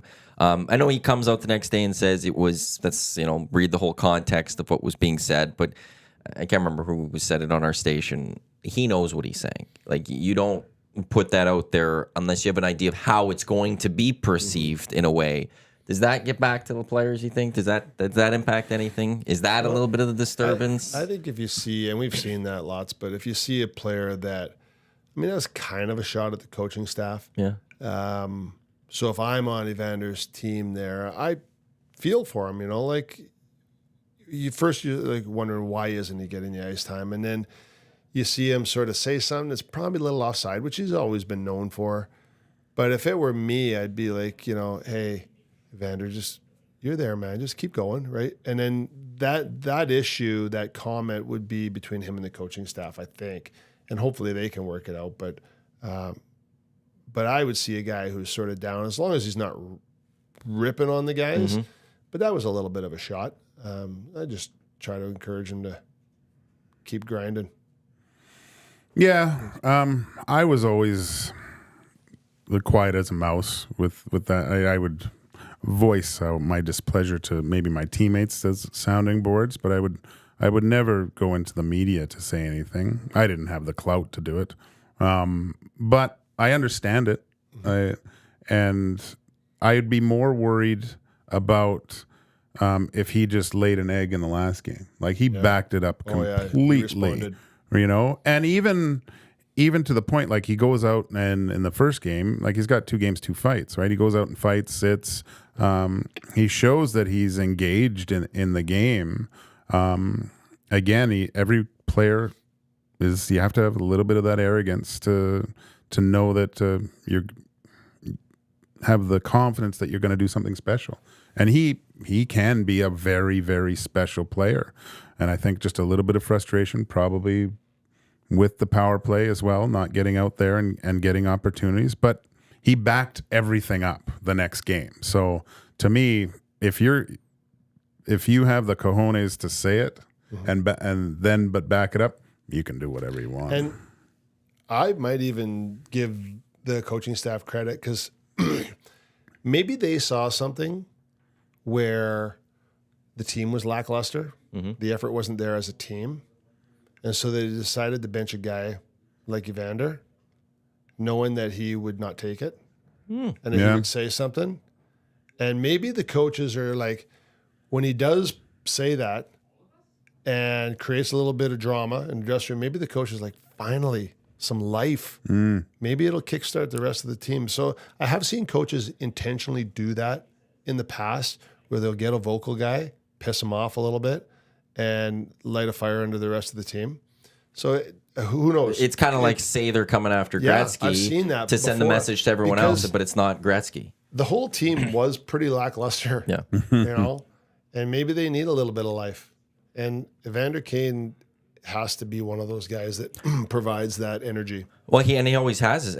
Most teams, but I'll just go to the Oilers. Like from game 1, he brought a swagger. Like he obviously has it off the ice. He brought it on the ice, and you could just see that all the rest of the team, they kind of puffed their chests out a little bit more because Evander's on the team. I remember a game in LA, he was in people's faces. He's getting the fight. Like he just brings that extra cockiness onto the ice that is needed for a team. Yeah. So if he plays the way he played last game, the whole team will rally around him. And we'll see if they could do it tonight against the New York Rangers again. Oil Stream pregame show with Tom Gazzola coming up 5:30 here at EdmontonSportsTalk.com. You can watch it on our YouTube channel. This is the EST Hangout. Joaquin Gage, Chris Joseph, Matt Iwanyk with you here. Be sure to head to the website, EdmontonSportsTalk.com right now. Go to the very top. It says EST Shop. You can buy one of the Edmonton Sports Talk merchandise. We've got the hat, we've got the shirts, we've got the hoodies, we've got a sweatshirt, we've got a toque, we've got a cup. Pre-sale orders till November 15th, and then we'll have those to you by December 15th, if not a little bit sooner. So be sure to buy one of our many products at EdmontonSportsTalk.com. Thanks to our official merch partner, The Hive Product Marketing, products that bring the buzz, The Hive Product Marketing.com. Sorry for the shameless plug. I got to get that out there. That's good. You did a good job, man. I'm getting used to saying that one. Wow. That's impressive. No notes too. Wow. I've memorized it. I've had to do it almost every show. I'm better at this point.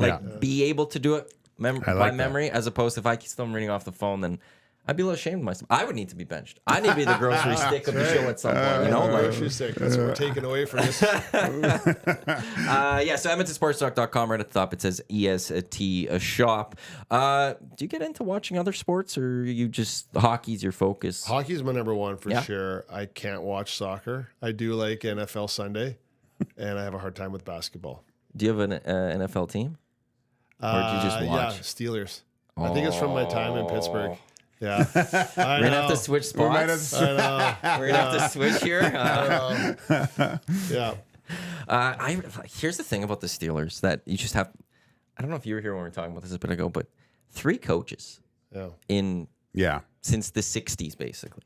Like the consistency that organization, if you want to find the template of how to build a franchise and what you want to be, the Steelers are that franchise. They're pretty good. Yeah. So Cowher, Tomlin, who was before? Chuck Noll. Chuck Noll. But Chuck Noll was in there for probably, 25 years? Yeah. That's crazy. Well, Tomlin's almost 20 years. Yeah, he's got to be close. Yeah. He was like Cowher 08 was in or for something. a while too. Yeah, that's a nice model. That's stability. Wouldn't that be nice if the Oilers had that? I was listening to Tomlin talk. He was talking about his best defense, the year their defense was the best. I forget what, '08 or '09. He was talking about his defense. And since we were talking about defense, it just clicked in my mind. But and then they showed some of the players, and I can't remember the names, but they showed them, and then he goes, they just hurt people. Troy Polamalu is one of those guys. Yeah, he was on the team. He hurt people. It just, they were built to hurt. Like, you could see at the end of the game, people were like limping off the field and just having that fear of having to go up against that defense week after week.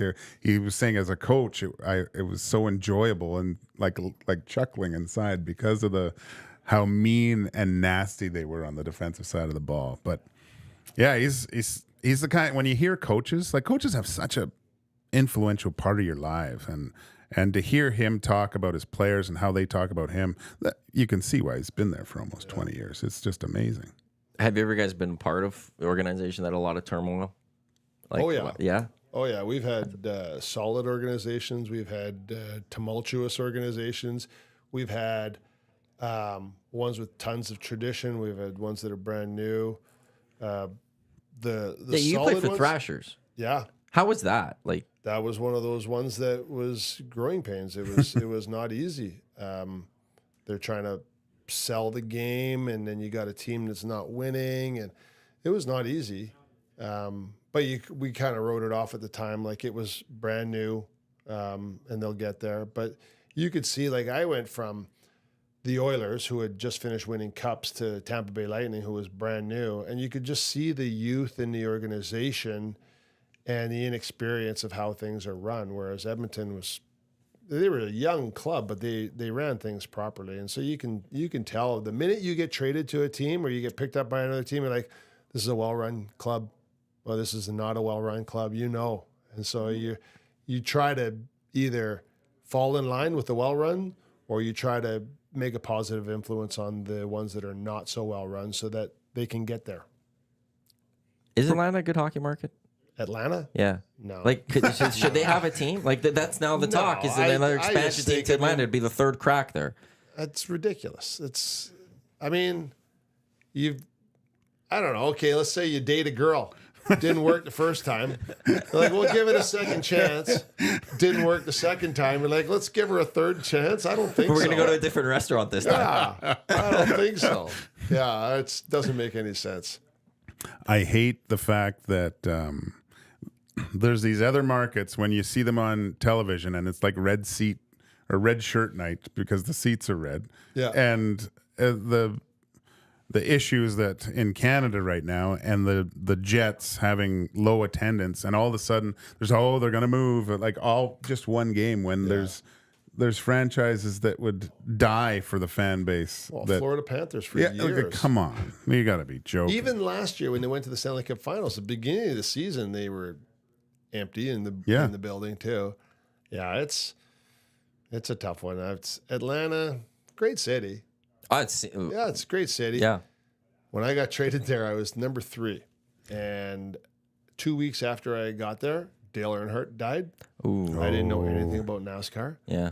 But he was number 3, and so they're interviewing me. How do you feel about wearing number 3 after I didn't know who Dale Earnhardt was. I was like, I knew the name. Yeah.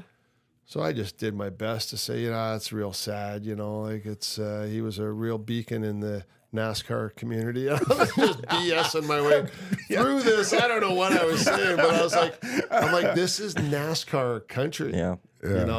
And they love their basketball and they love their football. And hockey, it's a massive city, but hockey just didn't have the following. But I'm assuming there's not a lot of ice down there. It's No. But then, But Gary's hockey's- focused down south. But hockey has worked in Tampa and Arizona. Well, Arizona's debatable, I suppose, but It's worked in terms of producing at least a top player. yeah, If the because titles they're- don't happen, I don't know if we get Austin Matthews. their minor So in that hockey sense- system in Arizona is good. Yeah. That whole California. Remember years ago they had nothing, and now they're getting first rounders out of California all the time. So that does work. But I don't know. I'd try a few other places before I'd go to Atlanta. I just don't know if there's the talent to want. The talk is apparently to get to 36 teams. Yeah, by the I end could of see this that. decade, and I just don't know if that full talent pool It's gonna be there. Because So where do you put your next 4 teams? Houston? Are they obvious? well, where would I put them, or is the league Where going to would put you them? put them? Where I would put another one in Toronto, Yeah. right off the bat. There's Yeah. the money. There's For so sure. many people that live in Toronto that hate the They Leafs, could definitely do that. and they would love a second team that can become theirs. Yeah, New York has too. Why not? No, 3 if you argue, right there. So Toronto would be 1. Houston would have to be 1 because it's just the TV market. Give it a shot there. They have the history of the American Hockey League there. I don't know about Salt Lake. Yeah, I don't know either. I wouldn't mind seeing Portland. Yeah. I think that's a good. They have the factory. The fact you got the Winterhawks history there. It seems like a great sports community. You'd have a natural rivalry right away with the Kraken. Yeah. And I guess Vancouver. You'd have that Yeah. Pacific rivalry, Yep. Pacific Northwest. That's that whole Winterhawks Thunderbirds rivalry. Yeah. And then, so if I had Portland, at Houston, at Toronto, You got to probably it'd go either another be Kansas East. City or Quebec City, I guess. Yeah, those are tough ones too. Yeah. Kansas City has grown quite a bit. That's probably not a bad option. Quebec, they would be passionate, but they'd be thin Yeah. for fans. Yeah. You think? Well, Like just because the small city? it's just or? not as big a market. Yeah. Yeah. But they'd be crazy. They would be absolute diehards. It would be fun for the first 5-10 years to watch that because they'd be crazy. It would be They'd be like the Montreal Jets could- almost? Right, like what you're saying, because now we're seeing Yeah. the issues in Winnipeg. And So what where are the tennis- issues in Winnipeg? Why are they not showing up? Just they can't afford it. The fan I base? think everything's too expensive in Canada right now with everything. Well, and It's- so Andrew Hustler Patterson, who does Winnipeg Sports Talk out there, he was in town this weekend, and I went for drinks, and we're discussing this, and he says this was kind of a reckoning that kind of COVID actually postponed. So when the Jets went on their big playoff run, ticket prices naturally for the playoffs just kept shooting up, and he said that almost bankrupted the city. Everyone was buying them, but they were just so expensive that people just didn't have the money. And then COVID hit. And so people didn't have to buy season tickets. And those then, when we came out of COVID, they had their credits for the season seats because they've already put it down. So they got to use it towards seats for a while. And now we're seeing the people giving up, going, just they got too expensive for everything you've said.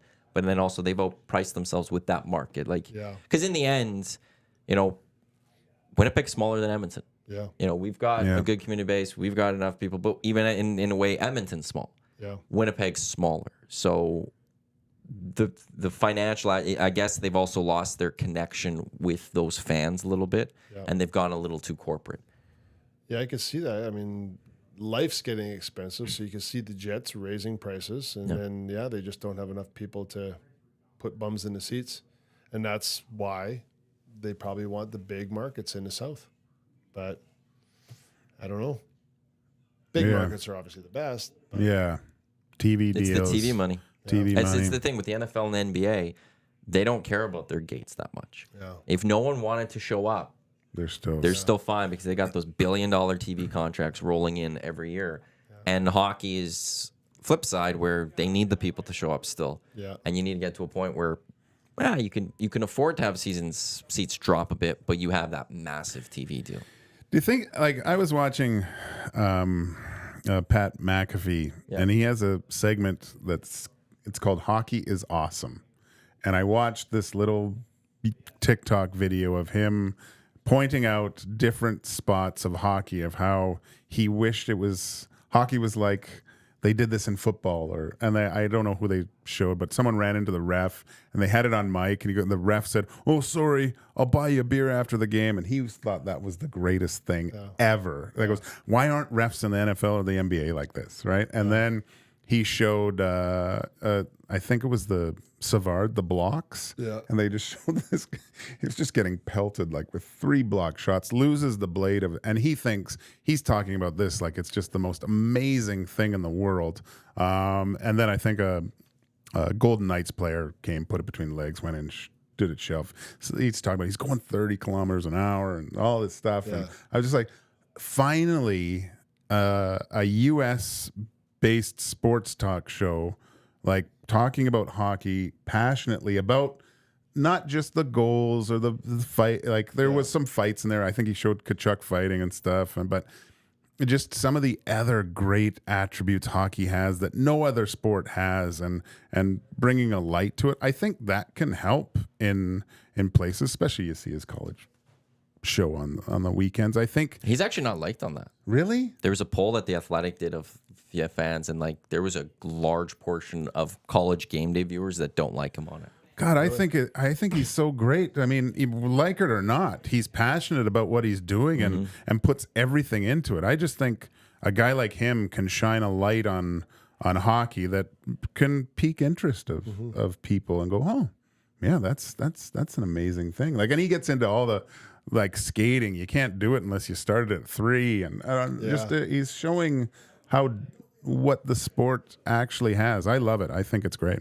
Well, I think the sport is, I mean, we're obviously biased, but I think the sport is beautiful. Yeah. I think it's an amazing sport. Like, just the fact that we play that game on skates, nobody else in the world can do that. Like, we can all throw a baseball. Yeah. Can't hit a baseball. Yeah. But, we could shoot some hoops and lay up a brick or whatever. But if you put those guys on skates, some of them can't even move. Yeah. And we've all been there, like, well, we haven't all been there, shouldn't say that. But we've had practices where I've had other sports people come out to our practices, and I think we had Mike Piazza, catcher for the Mets back then, and he came out to our skate in LA, and he couldn't even skate; he was holding onto the boards, right? And so you look at that's kind of the game changer. Well, did you ever see or hear about the show Pros versus Joes? Yeah. And they would do that, and people would go up against pros. They did a hockey one, and Paul Coffey was the hockey guy. They had to like just get past the blue line or something.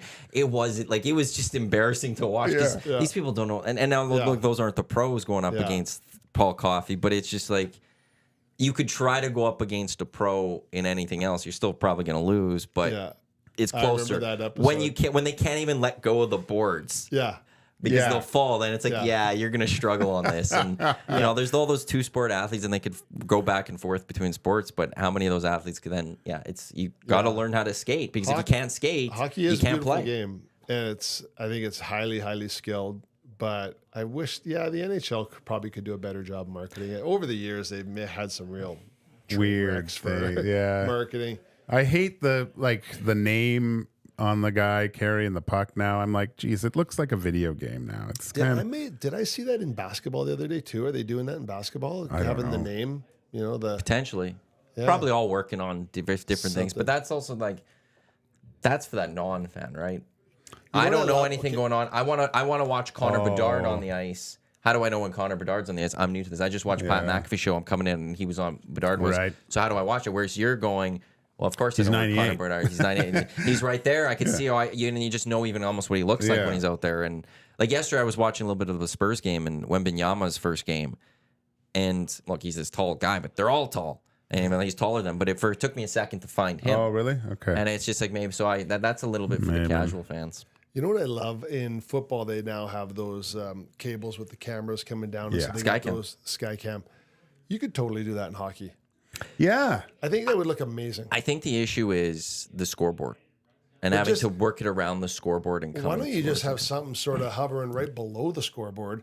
You don't even have to do the whole length of the ice. Yeah. Just have like a cage come down below the scoreboard, which got, like some beams or whatever, and get some cameras flying around.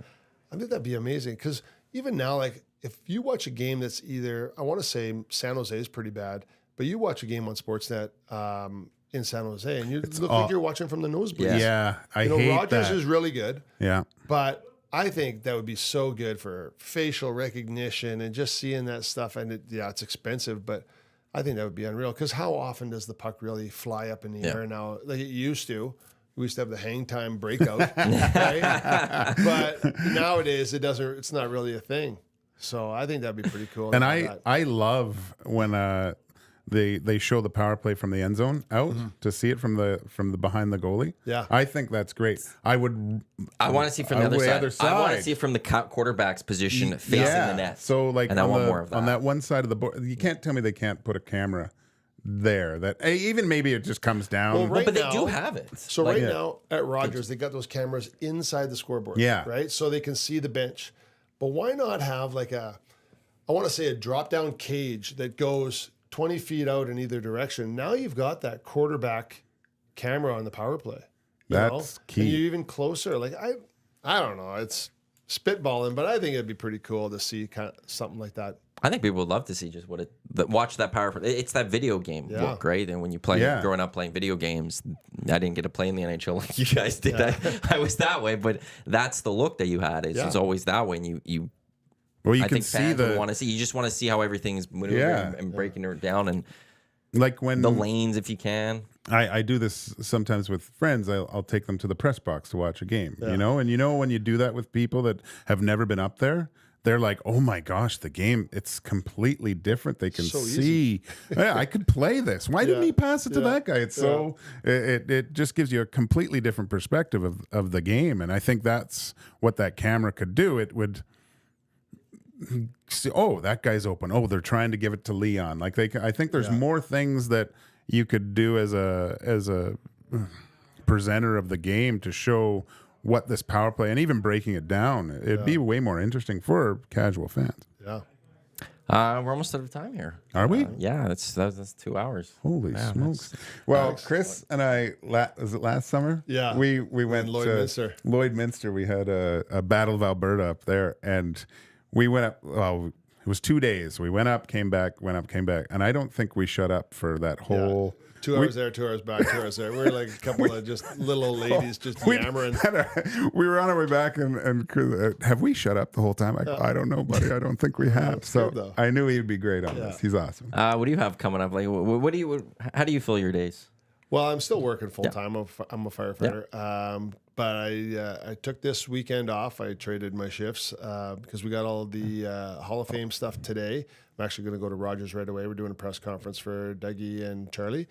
And then I'll go home for a little bit, and then we get ready for the game. We're going to go to the game tonight. And then tomorrow, the Edmonton Oilers Community Foundation has a thing going on. And then the next day, I think Gager and I are going to the fan park to do some stuff. And then the next day is the Heritage Classic.